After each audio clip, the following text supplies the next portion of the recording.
नमस्कार, आप देख रहे हैं न्यूज रूम लाइव और मैं हूं आपके साथ आशा सरमाल और मेरे साथ है मेरी सहयोगी रूपाली शर्मा।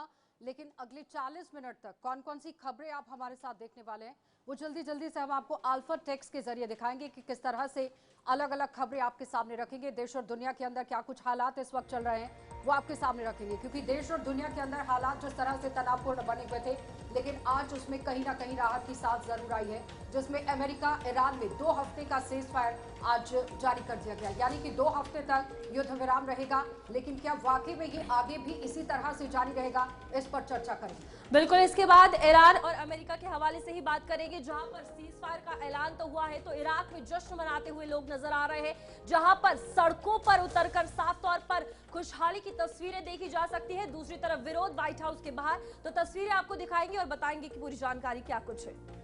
तो अब आपको आगे लिए चलेंगे, फिर आपको दिखाएंगे कि उत्तर प्रदेश के अंदर भी किस तरह के हालात बने हुए हैं, क्योंकि सीएम योगी आदित्यनाथ का भी वैश्विक हालात पर किस तरह से बयान सामने आ गया है। क्योंकि इससे पहले आपने देखा कि उत्तर प्रदेश के अंदर अलग अलग तरीके से बयानबाजी शुरू कर दी गई थी, क्योंकि नकवी की तरफ से सबसे पहला बयान जारी किया गया, जिसमें अमेरिका और इजरायल को लेकर कड़ी निंदा जाहिर की गई। लेकिन अब मुख्यमंत्री योगी आदित्यनाथ ने क्या कुछ कहा है वो आपको दिखाएंगे। मौसम के हवाले से बात होगी। देश में मौसम ने मिजाज अपना बदल लिया है और इस बीच लगातार बारिश, बर्फबारी और ओलावृष्टि का दौर जारी है। तो आने वाले दिनों में मौसम की सूरत हाल क्या कुछ रहेंगे और अभी तक मौसम की मार किन राज्यों में कितनी पड़ी है, ये आपको बताएंगे। आगे आपको लिए चलेंगे कि किस तरह की परिस्थितियां बनी हुई है, क्योंकि रेपो रेट में बदलाव नहीं हुआ है, लोन महंगे नहीं हुए हैं, क्योंकि जिस तरह से कहा जा रहा था कि युद्ध विराम हुआ है, शेयर मार्केट में पूरी तरह से बदलाव आ गया है और कहीं ना कहीं एक राहत भरी सांस जरूर है। लेकिन आपको ये बताते चलें कि लोन में कोई भी यहाँ बदलाव नहीं हुआ है। ये तमाम बड़ी खबरें आप अगले 40 मिनट तक हमारे साथ देखेंगे, लेकिन शुरुआत करेंगे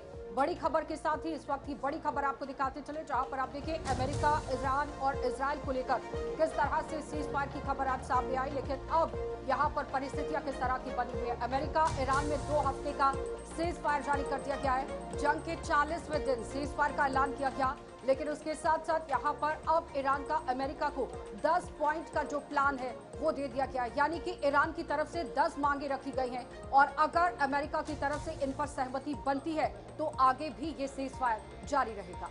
तो बिल्कुल आपको बता दें कि जंग के 40वें दिन सीज फायर का ऐलान जो है वो हो चुका है और इस बीच सबसे बड़ी बात, अब तक 3721 लोगों की जान जो है इस इजराइल और ईरान के जंग के दौरान जा चुकी है। साथ ही साथ आपको बता दें कि पाकिस्तान के पीएम और आर्मी चीफ की अपील के बाद ये फैसला लिया गया है। ट्रंप की तरफ से ये बयान देते हुए फिलहाल वो नजर आ रहे हैं। ट्रुथ पर बहुत कुछ बड़ी बातें जो है ट्रंप की तरफ से कही गई।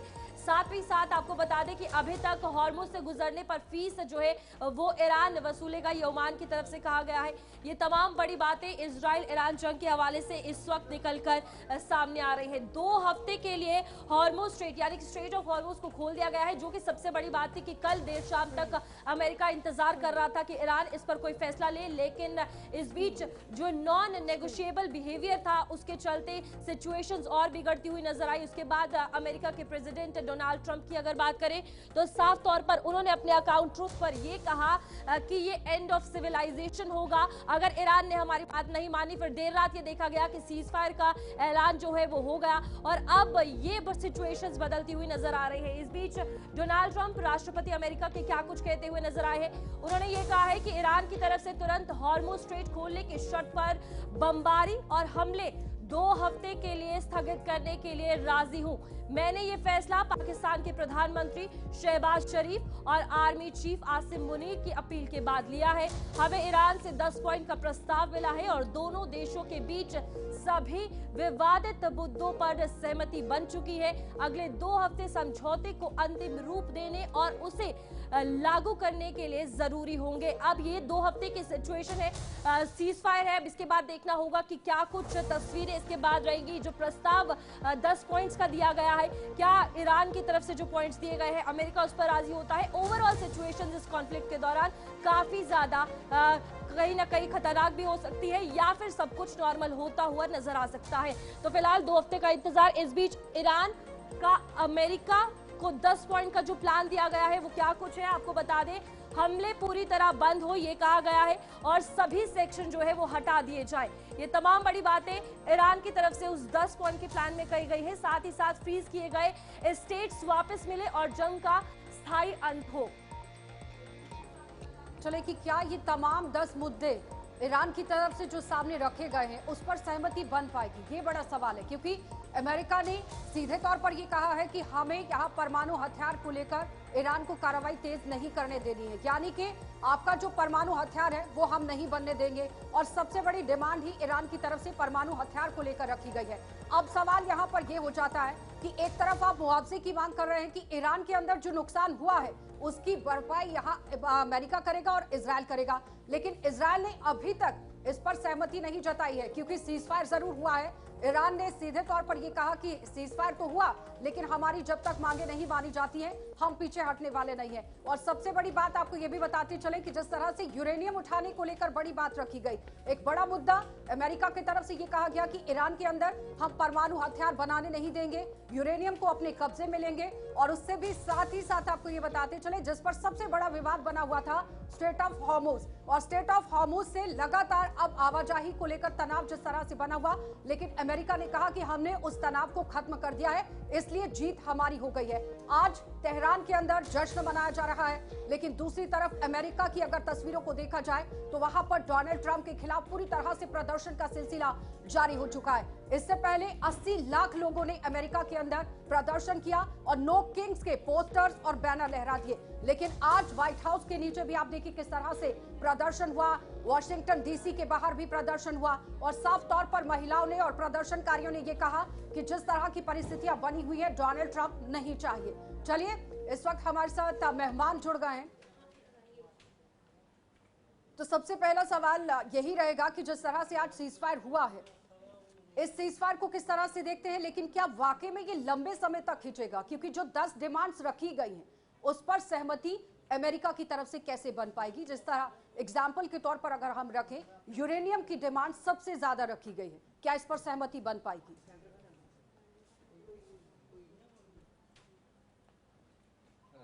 आप मुझे पूछ रहे हैं? जी, ओके, देखिए, ये जो अभी सीज फायर कहलाया जा रहा है, ये एक फेस सेविंग अग्रीमेंट कह सकते हैं, जिसमें कि पोटस ट्रंप साहब ने एक तरह का क्लाइम डाउन किया है। देखें, इतनी ज़्यादा धमकाई करने के बावजूद कि एक सभ्यता को मिटा के रख देंगे एक रात के अंदर, आप सीज फायर पे आके बैठ गए हैं, वो भी ईरान के 10 पॉइंट डिमांड के ऊपर। साफ जाहिर होता है कि किसको ज़्यादा इस समय शांतिपूर्ण की ज़रूरत थी, किसको ज़्यादा लड़ाई में नुकसान महसूस हो रहा था, किसको ज़्यादा स्ट्रेटजिक फ्रंट के ऊपर, रणनीति के ऊपर, कूटनीति के ऊपर नुकसान अपनी इमेज के ऊपर हुआ है। तो हर एक चीज़ जो मैं बोल रहा हूँ वो अमेरिका के ऊपर पॉइंट करता है। एक लड़ाई ऑफ ओन चूजिंग जो होनी नहीं चाहिए थी, उसके ऊपर गए, जिसमें मुद्दे क्लियर नहीं थे। ये नहीं क्लियर था कि रजीम चेंज है, ये नहीं क्लियर था कि न्यूक्लियर बर्बादी पूरी कर देनी है ईरान के प्रोग्राम के ऊपर, ये नहीं क्लियर था कि मैं उसकी एयरफोर्स और नेवी को पूरा बर्बाद करूंगा। और फिर बाद में, जो कि कभी लड़ाई के हालात का कभी इशू नहीं था, हॉर्मस स्ट्रेट उसको खोल के रखना अभी, जबकि हमेशा खुला था। तो ये जब जब चीजें एनालाइज की जाएंगी लेकिन अभी तो रणनीति सवाल के यहाँ तौर पर यह के है ना कि ऊपर, अमेरिका तो बार बार क्लेम कर रहा है कि हमने जो लक्ष्य रखे थे वो हासिल कर लिए, यानी कि सैन्य लक्ष्य को हमने हासिल कर लिया है, नौसेना को हटा दिया गया है, तमाम तरह की जो रेजिम चेंज की बड़ी बातें हो रही थी। उन्होंने कहा कि हमने तो खामनेई को मार दिया, उनके पूरे कैबिनेट को उड़ा दिया है, अब तो नई रेजिम वहां पर है, तो अपने लक्ष्य को तो हमने हासिल कर लिया है। लेकिन अब सवाल यहाँ पर यह था कि स्ट्रेट ऑफ हॉर्मुज को कैसे खोलेंगे, क्योंकि अलग अलग देशों का जो दबाव बन रहा था, नेटो देशों के साथ सहमति नहीं बन पा रही थी, वहां पर आपने देखा कि किस तरह की परिस्थितियां बनी। अब 8 अप्रैल को आज का दिन चुना गया था कि नेटो के देशों के साथ बैठक होनी है, मुलाकात होनी है। अब यहां सीजफायर हो गया है, तो अमेरिका तो अपनी जगह पर स्टैंड कर रहा है कि हमने तो अपने लक्ष्य को हासिल कर लिया, लेकिन ईरान कह रहा है कि हमने जो ठाना था वो कर दिया है, हम अभी भी पीछे नहीं हटे हैं। गिड़गिड़ाया है अमेरिका हमारे सामने, तब जाकर हमने सीजफायर किया है। तो विक्ट्री किसके नाम घोषित होती है? सवाल तो ये बनता है ना कि जब जंग होती है, हार या जीत, दो ही चीजों में से एक चीज समझ आती है। देखें, लड़ाई के हालात में एक नैरेटिव वॉरफेयर बहुत बड़ा महत्व रखने लग गया आजकल की जनरेशन में। हमने ऑपरेशन सिंदूर में भी देखा, भारत ने इतना कुछ नुकसान किया पाकिस्तान का, पाकिस्तान क्लेम कर रहा है कि हमारी जीत हो, क्योंकि एक नैरेटिव वॉरफेयर है। जो ट्रंप अभी निकाल रहे हैं कि उनकी जीत है, ये नामुनासिब है। देखें, इस लड़ाई में ये जो हुई है, 40वां दिन है आज, ना कोई जीता है, और हारे दोनों साइड है, तीनों साइड इजराइल को मिला के। क्यों हारे हैं, कितना नुकसान पाया है अमेरिका का? मेरे हिसाब से करीबन लगभग $100 बिलियन का नुकसान हुआ होगा, क्योंकि डेली लड़ाई में उनका $1 बिलियन से ज्यादा खर्चा है, फिर उसकी इतनी इक्विपमेंट का लॉस हुआ है। तो इतना अगर देखें, 90 से $100 बिलियन का अमेरिका का नुकसान है। बेशक वो 1% ही अमेरिका का जीडीपी के ऊपर आता है। तो ये मेरा पहला पॉइंट है। दूसरा, ईरान अपने मुद्दों पे खड़ा रहा, अपने मुद्दों पे वो खड़ा रहा है कि ना तो वो अमेरिका की जो शर्तें थी कि न्यूक्लियर प्रोग्राम को बंद करें, यूरेनियम को वापस कर दें, वो बाद में आया, अभी यहाँ उसको हम कैप्चर करेंगे।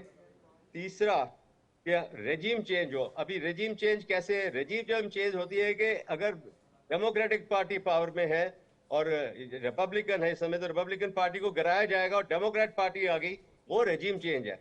अगर वाइस आसार जो प्रेसिडेंट अमेरिका के अंदर वही बन राष्ट्रपति रहे बन जाता है तो वो रेजिम क्योंकि चेंज क्योंकि नहीं गिनी संविधान जाती, की क्योंकि वो संशोधन तो कैरी 25 को फॉरवर्ड। लेकर चर्चा चल रही है अमेरिका के अंदर, और ये कहा जा रहा है कि डोनाल्ड ट्रंप को अपने पद से इस्तीफा दे देना चाहिए।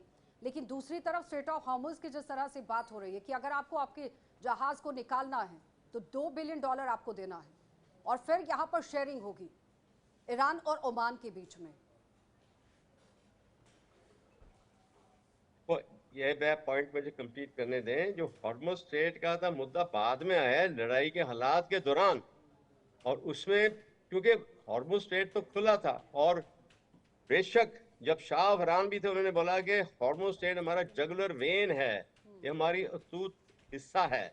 तो उसको अगर देखें, लड़ाई के हालात में ही वो बंद किया गया। ईरान ने एक उसने अपना हथियार इस्तेमाल किया, वेपन, स्ट्रेटेजिक वेपन इस्तेमाल किया हॉर्मुज स्ट्रेट के ऊपर। और अभी देखें, $2 मिलियन पर शिप के ऊपर उन्होंने एक टैक्सेशन लगा रहे हैं, एक तरह का टोल लगा रहे हैं, जो कि 10 पॉइंट उसकी शर्तों के अंदर शामिल है, और अमेरिका उसको मान गया है। पर इसमें क्या है, अगर ये एनालाइज करें तो इसमें नुकसान किसका होना है? अमेरिका का होना है। ये $2 मिलियन जो शिप के ऊपर चार्ज किया जाएगा, उसका तो हार्डली 4% ऑयल वहां से इंपोर्ट हो रहा है।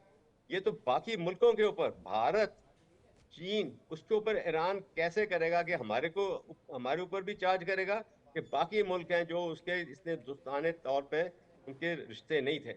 ये एक बहुत बड़ा सवाल है सामने कि $2 मिलियन जब चार्ज करेगा, वो किस किस देश को किया जाएगा या यूनिवर्सल होगा? और इसमें क्या है कि ईरान उसको अपने मुल्क को दोबारा बनाने के लिए इस्तेमाल करेगा।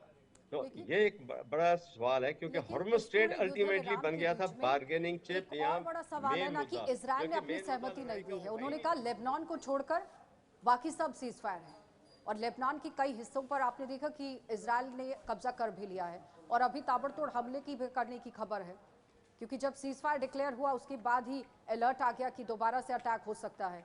तो इजराइल अभी लेबनान को लेकर मानने को तैयार नहीं है। तो परिस्थितियां किस तरह से बदलेंगी?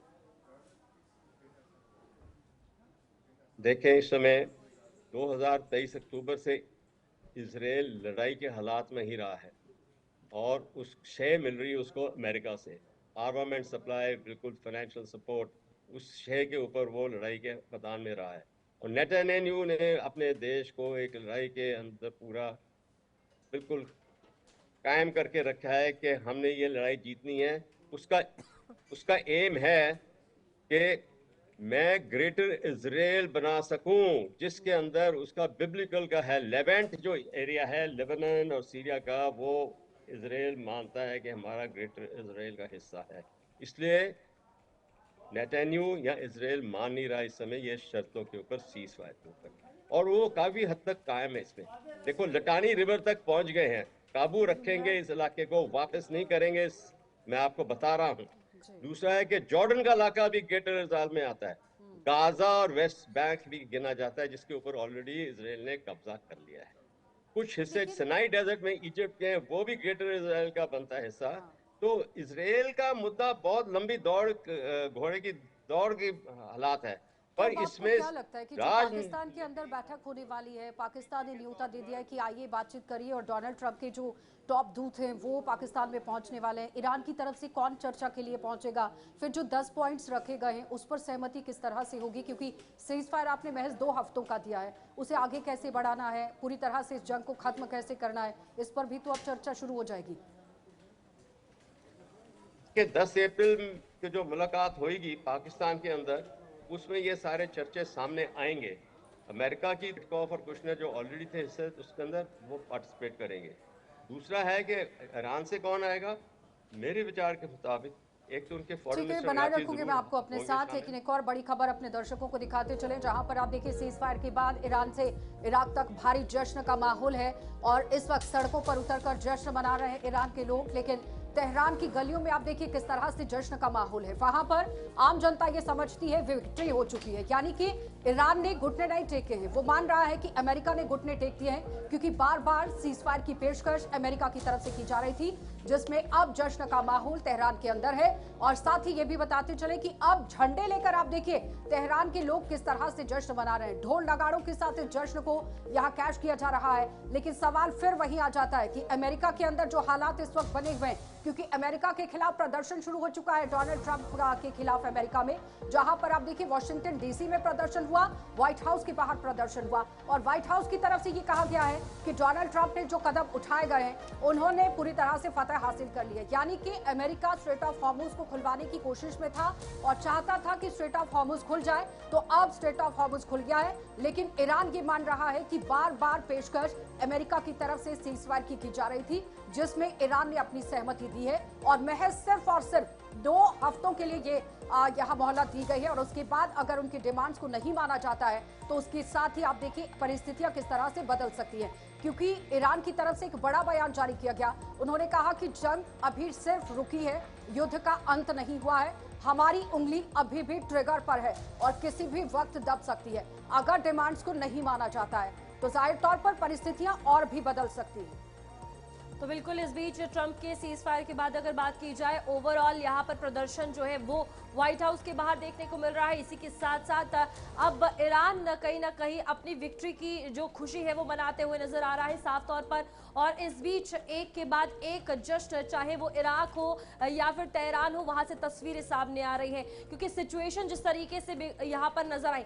कल ईरान की तरफ से प्रस्ताव जो है वो दिया गया 10 पॉइंट्स का, इससे पहले भी अमेरिका की तरफ से 15 पॉइंट्स का प्रस्ताव दिया गया था, लेकिन वो नामंजूर था। और इस बीच कल जब सीज फायर का ऐलान हुआ है 2 हफ्ते के बाद, तो साफ तौर पर विक्ट्री ईरान अपनी बनाती हुई नजर आ रही है। तो फिलहाल सिचुएशंस व्हाइट हाउस के बाहर भी देखने को मिल रही है, जहां पर प्रदर्शनकारी जो है वो जमा हुए हैं और हाथ में बैनर्स लिए, और वॉशिंगटन डीसी में भी सेम तस्वीरें जो है वो देखने को मिल रही है। अब हालात इन 2 हफ्तों में वो 10 पॉइंट्स पर क्या समझौता होता है नहीं होता है, ये तमाम चीजें देखने वाली होगी।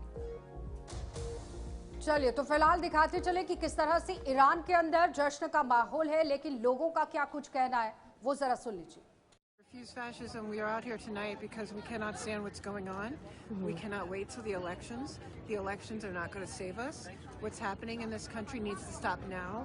The cruelty, what's happening not only in this country but by this country around the world, the war crimes that this president has done from that White House.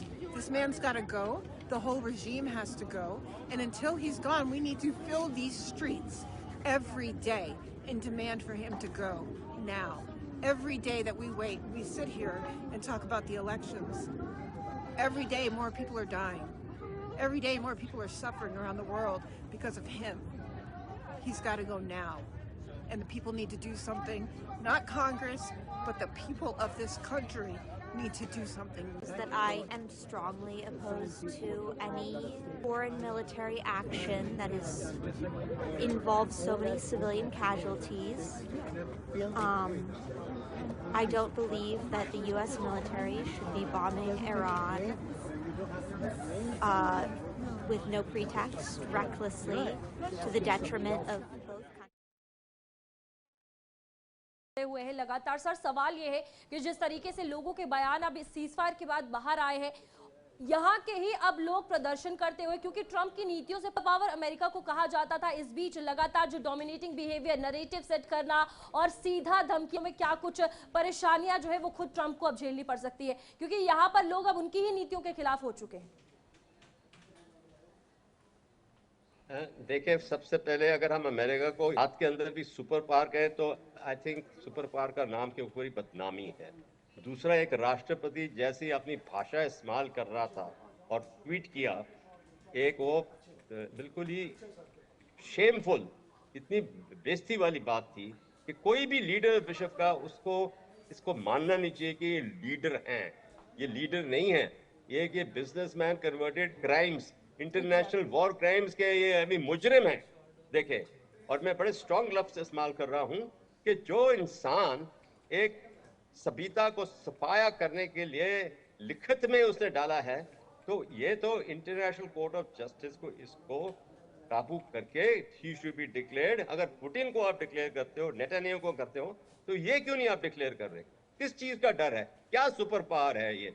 अपनी इतना इसने लॉस किया है, करीबन $100 बिलियन का अमेरिका का नुकसान करके बैठा हुआ है, पब्लिक को इसने घुमाया हुआ है। और अगर ईरान के समझ रहे हैं कि इनकी टेररिज्म है या उसकी हालात अपने मुल्क के अंदर निवासियों को तंग करते हैं, उसके साथ जास्ती करते हैं, तो अमेरिका में क्या हो रहा है? ब्लैक लाइव्स मैटर का आप सोचें, अभी आइस का जो हुआ था आपको क्या लगता है कि अमेरिका को ये लग रहा था कि ईरान 2-4 दिन में ठीक है सिमट जाएगा, लेकिन ऐसा नहीं हुआ, घुटने पर आएगा, वैसा भी नहीं हुआ, और फिर रिजिम चेंज करने के लिए आप ईरान की तरफ गए थे, लेकिन रिजिम चेंज का माहौल अब तो अमेरिका के अंदर बन गया है, क्योंकि जिस तरह से आपके खिलाफ प्रदर्शन हो रहे हैं, अब स्थिति को संभालते नहीं बन रहा है अमेरिका की तरफ से। लेकिन डोनाल्ड ट्रंप की जो ये मीटिंग होने वाली है, जो जहां टॉप के दूध पहुंचने वाले हैं, वहां पर सहमति यूरेनियम को लेकर बन पाएगी? क्या डोनाल्ड ट्रंप वहां पर अपनी सहमति दे पाएंगे? यही एक सवाल है, क्योंकि आप यूरेनियम को लेकर ही इस जंग में कूदे थे, रिजिम को लेकर इस जंग में कूदे थे, और अगर उस पर आप सहमति दे देते हैं तो फिर जंग का फायदा क्या था, और अगर आप सहमति नहीं देते हैं तो क्या एक बार फिर से जंग को शुरू कर दिया जाएगा? ये तमाम सवाल हैं। देखें, मेरे विचार के मुताबिक ये जो सीज फायर कहा जा रहा है ट्रूस है, और ये बहुत नाजुक ट्रूस और सीज फायर है, ये टिकेगा नहीं। क्यों? जो उसके रूट कॉज हैं वेस्ट एशिया के अंदर, मिडिल ईस्ट के अंदर, जो रूट कॉज हैं वो तो एड्रेस नहीं हो रहे, तो ये तो बिल्कुल टेम्परेरी हालात है। देखें, 10 पॉइंट की शर्त में ईरान ने बिल्कुल सफाक कह दिया कि अपनी मिलिट्री बेसिस यहाँ से हटाएं, और हो सकता है कि उनको डाइल्यूट करेगा अमेरिका, मैं आपको बता रहा हूँ, लेकिन इस वहाँ सब पे के भी डाइल्यूट बीच में करेगा। पाकिस्तान फ्रंट उनके फुट पर अंदर खेल डर रहा है, लेकिन पैदा हो माना गया ये जा रहा है कि कि चाइना बैकएंड पे है, आप और मुझे चाइना के point- दबाव की वजह से इस तरह से आप लोग बातचीत पर आए हैं।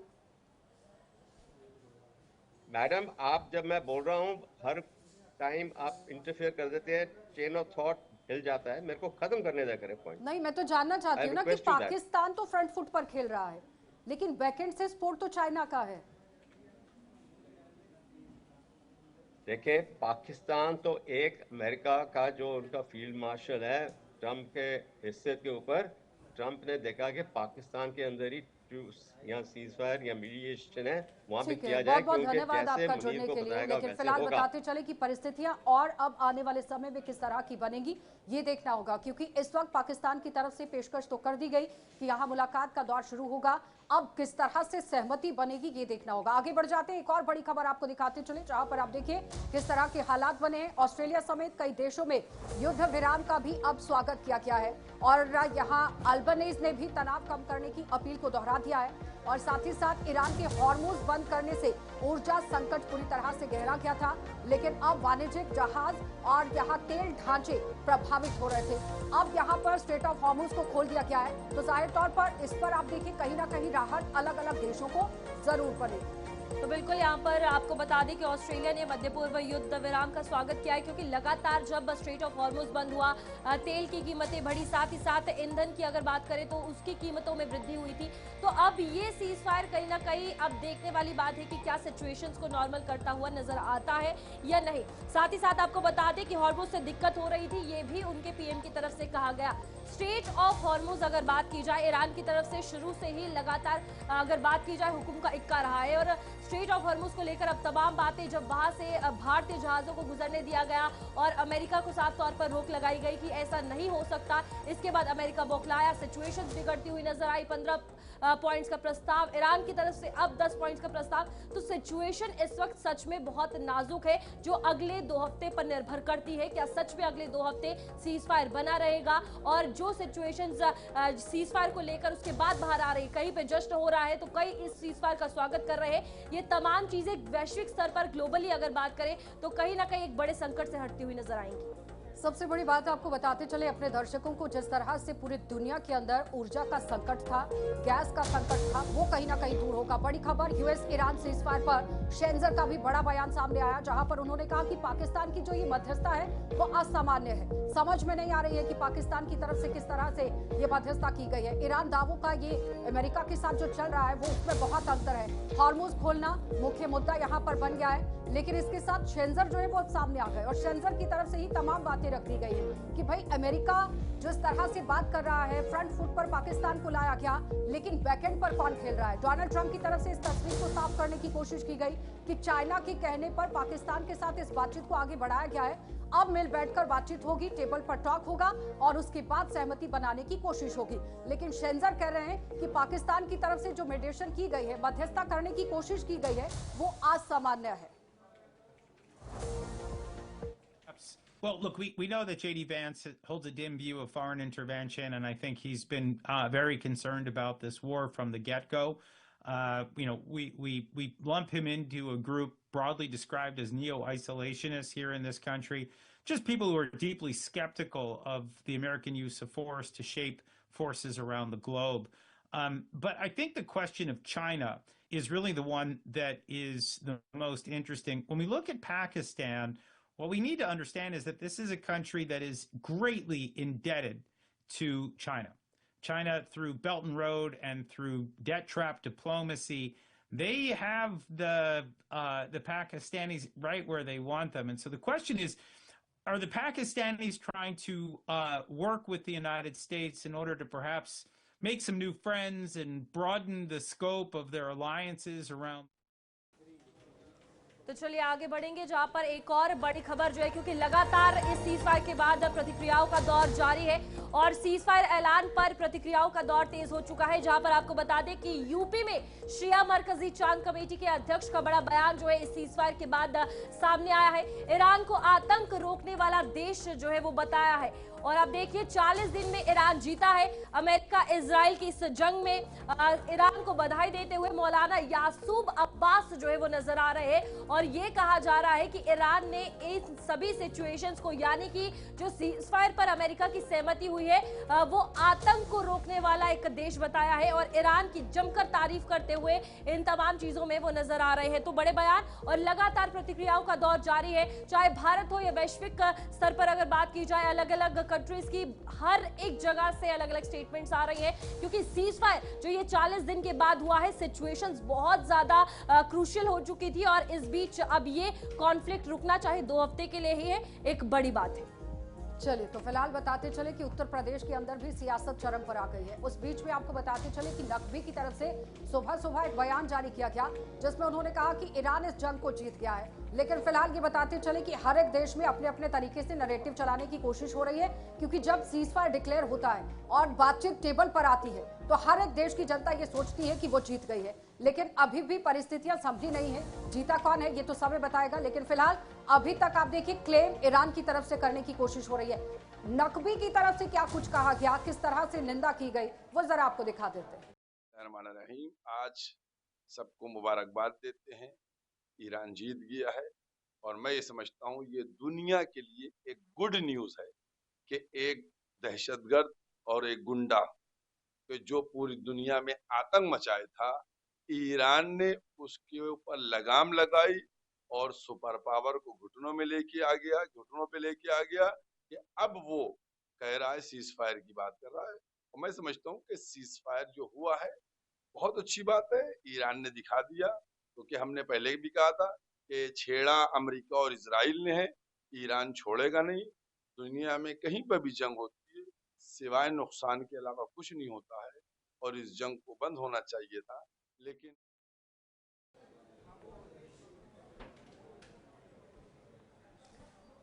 तो चलिए यहाँ पर आप देखिए कि लगातार प्रतिक्रियाओं का दौर जारी है और एक के बाद एक स्टेटमेंट जो है वो अब ईरान इजराइल का जो सीज फायर हुआ है, जो सहमति बनी है, उसको लेकर सामने आ रहा है। आतंक को रोकने वाला देश जो है वो ईरान को बताते हुए नजर आ रहे हैं और ईरान की जीत के दावे जो है वो लगातार किए जा रहे हैं। हालांकि इस बीच अब चलिए एक और बड़ी खबर आपको दिखाते चले, जहां पर आप देखिए किस तरह से जंग पर मौलाना याकूब अब्बास का भी बड़ा बयान सामने आ गया है। ये बड़ी खबर और मौलाना याकूब अब्बास ने ईरान की बड़ी जीत इसे बता दिया है, यानी कि अलग अलग लोगों की अब प्रतिक्रियाएं आने शुरू हो गई है। याकूब अब्बास यहां बधाई दे रहे हैं ईरान को।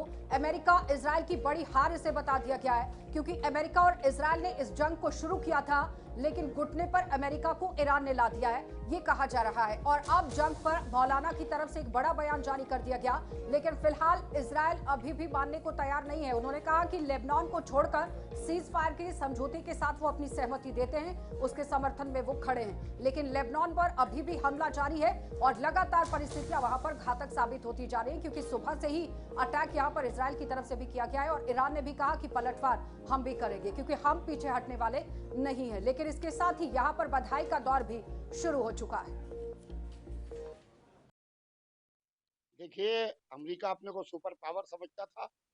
अल्हम्दुलिल्लाह 40 रोज के अंदर खैबर भी, रसूलुल्लाह ने कहा था 40 रोज के अंदर खैबर को फतह करूंगा। आज 40वां रोज है और अल्हम्दुलिल्लाह ईरान की फतह हुई है और सुपर पावर अमेरिका और इजराइल की शिकस्त हुई है। पूरी तरीके से जो 10 शराइत हैं सीज फायर की, उसके ऊपर गुफ्तगू होगी 2 हफ्ते के लिए। और कल तो कह रहा था कि हम ईरान को खत्म कर देंगे, हम ईरान की सभ्यता को मिटा के रख देंगे, हम ये कर देंगे ईरान का, हम वो कर देंगे ईरान का, हम जो आपके उनकी गैस प्लांट है, इसके अलावा उनके वाटर के प्लांट है जिसके अंदर वाटर सप्लाई होती है, पूरी तरीके से वाटर को प्यूरिफाई किया जाता है, इस तरीके के दावे कर रहा था पूरी तरीके से कि हम आपके ब्रिजेस तोड़ देंगे, हम आपकी लाइफलाइन को खत्म कर देंगे। आज अभी 24 घंटे नहीं हुए, कल ये कह रहा था। अल्हम्दुलिल्लाह हक की फतह हुई है, बातिल की शिकस्त हुई है। जमाना देखेगा कि कल खैबर में 40वें दिन जब तक मौला अली आए और मौला अली ने आके फतह दिलाई, आज इन्हीं खैबर शिकन मिसाइलों के चलाने वालों को अल्लाह ने फतह दी है। और ये करबला से हमें जज्बा मिला है कि तुम ये देख लो कि तुम हक पर हो कि बातिल पर हो। ये इमाम हुसैन ने बताया है कि तुम ये देख लो कि तुम हक पर हो कि बातिल पर हो।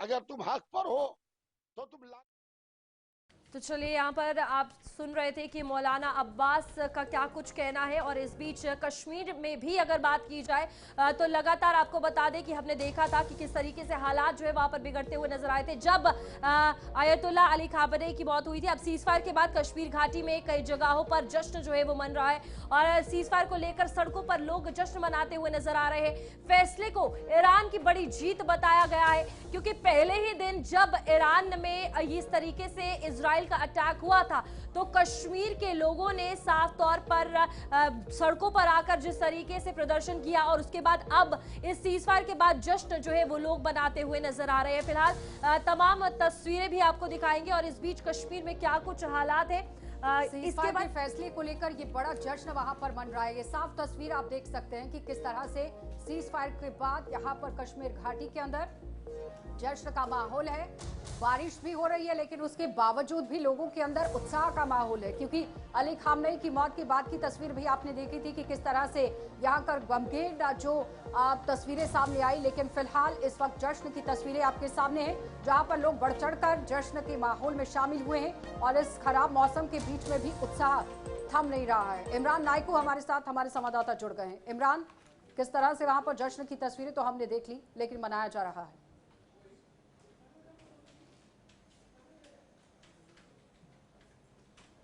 आवाज आ रही है इमरान? हाँ बोलिए। उस तौर पर हम मौजूद है, थोड़ा सा यहाँ से दूरी पे जो अभी यहाँ पर थोड़ी सी जो सीज फायर हुआ है अमेरिका को बड़ी कामयाबी, बड़ी जीत ईरान की करार दी जा रही है। और इसी तरह हम देखते हैं कि न सिर्फ श्रीनगर में बल्कि पूरी कश्मीर वैली में आज चलिए, तो कुछ दिन पहले आपने देखा किस तरह से ईरान के अंदर जो हालात बने हुए थे, लोगों ने अपनी जमा पूंजी जो है वो इकट्ठी करके ईरान को देने का फैसला किया और हजारों करोड़ की तादाद में यहाँ पर पैसा जो है वो इकट्ठा हुआ और ईरान की जनता के लिए भिजवाने की वो कवायद तेज की गई थी कश्मीर के अंदर। लेकिन अब तस्वीर आपके सामने है जहां पर 2 हफ्तों में सीज फायर हुआ है, लेकिन आज जश्न का माहौल है। ये साफ तस्वीरें आपको श्रीनगर से दिखा रहे हैं, कश्मीर घाटी से दिखा रहे हैं। इमरान, आपको आवाज आ रही है मेरी?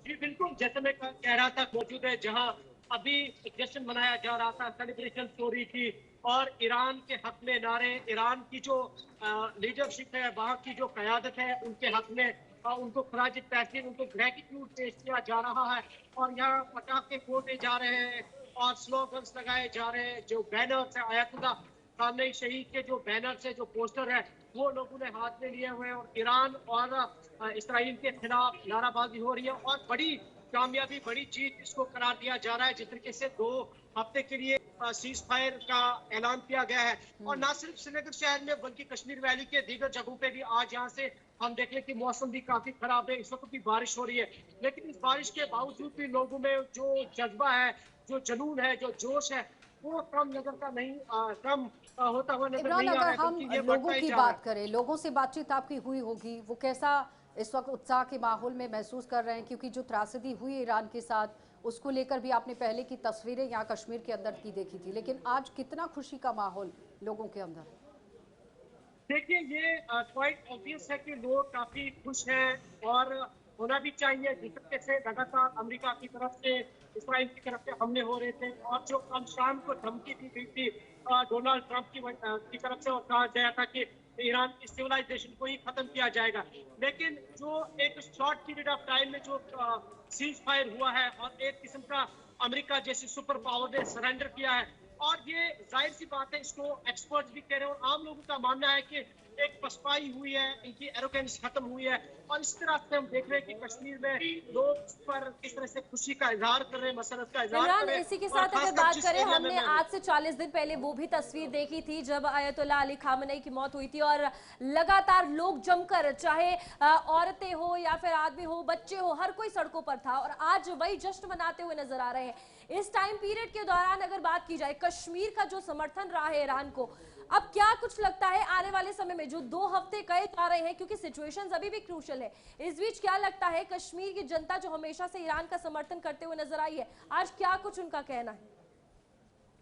देखिए, कश्मीर के लोग हमेशा पीसफुल रहे हैं और जाहिर सी बात है, जो अमेरिका और इसराइल ने फलस्तीन के ऊपर जो जुल्म किया या फिर इसराइल कुरान के ऊपर उन्होंने जो तशद्दुद किया, जो उनकी जो एट्रोसिटी हुई है, तो उसको लेके कश्मीर के अवाम ने यहाँ पे कंडेम उसको किया, उसकी मजम्मत की और लेकिन जो 2 हफ्ते का सीज फायर हुआ है, ये बताइए कि ठीक है, लोग खुशी कर रहे हैं। निंदा हो गई, आज उत्साह भी हो इमरान जुड़ने के लिए, लेकिन फिलहाल जो करेंसी आप देखिए जमा की गई है, जो पैसा इकट्ठा किया गया है, वो ईरान भेजने की कवायद तेज हो गई है और इसी बीच में लगातार आप देखिए ईरान, इजराइल और अमेरिका को लेकर जंग भी अब और तेज हो गई है, क्योंकि ईरान और अमेरिका के बीच में तो सीज फायर हुआ, लेकिन इजराइल ने लेबनान पर हमला करने की अभी भी मनाही नहीं की है। यूपी से बड़ी खबर, योगी आदित्यनाथ का वैश्विक हालात पर बड़ा बयान आ गया है। युद्ध और महंगाई पर भी आप देखिए गहरी चिंता जता दी गई है, लेकिन इस बीच में भारत को सुरक्षित देश बता दिया है, क्योंकि जिस तरह से भारत का जहाज हर दिन भारत के लिए रवाना किया गया, जब जब भारत को तेल या फिर एलपीजी की जरूरत पड़ी,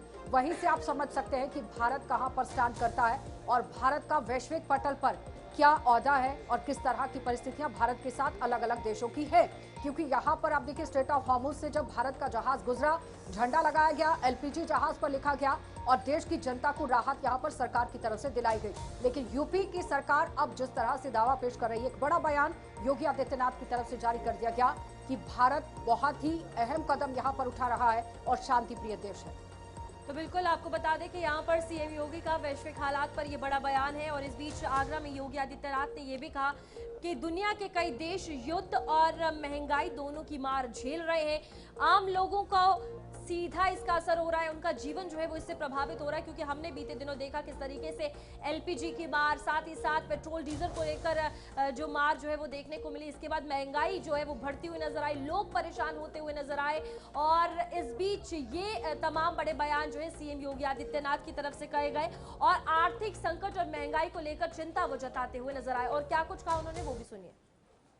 दुनिया के अंदर आप देख रहे होंगे युद्ध में लोग परेशान हैं, कहीं युद्ध से तबाही है, कहीं महंगाई से बर्बादी है, कहीं युद्ध में लोग मर रहे हैं और कहीं भूखों में तरस रहे हैं। लेकिन भारत युद्ध है, महंगाई है, इन सब से मुक्त होकर के विकास की अपनी योजना को मजबूती के साथ प्रधानमंत्री मोदी जी के नेतृत्व में आगे बढ़ाया जा रहा है। दुनिया के अंदर लगभग 200 देश हैं, अकेले भारत है जिस भारत में युद्ध के दुनिया के द्वारा जो युद्ध लड़ा जा रहा है, सबसे स्ट्रेटेजिक पॉइंट पे युद्ध लड़ा जा रहा है, उस सब के बावजूद महंगाई नियंत्रण में, युद्ध में देश के अंदर किसी प्रकार के आम नागरिकों के सामने कोई परेशानी नहीं। भारत अपनी यात्रा को मजबूती के साथ आगे बढ़ा रहा है और मजबूती के साथ एक बार फिर से भारत दुनिया चलिए, तो फिलहाल सीएम योगी आदित्यनाथ को आप सुन रहे हैं, जिसमें उन्होंने साफ तौर पर कह दिया कि भारत एक शांति प्रिय देश है और यहीं पर आप देखिए महंगाई की मार बेशक झेल रहे थे, लेकिन सरकार ने उम्दा कदम उठा दिए हैं। न्यूज़ रूम लाइव में इतना ही। मुझे और मेरे सहयोगी को इजाजत दीजिए। नमस्कार।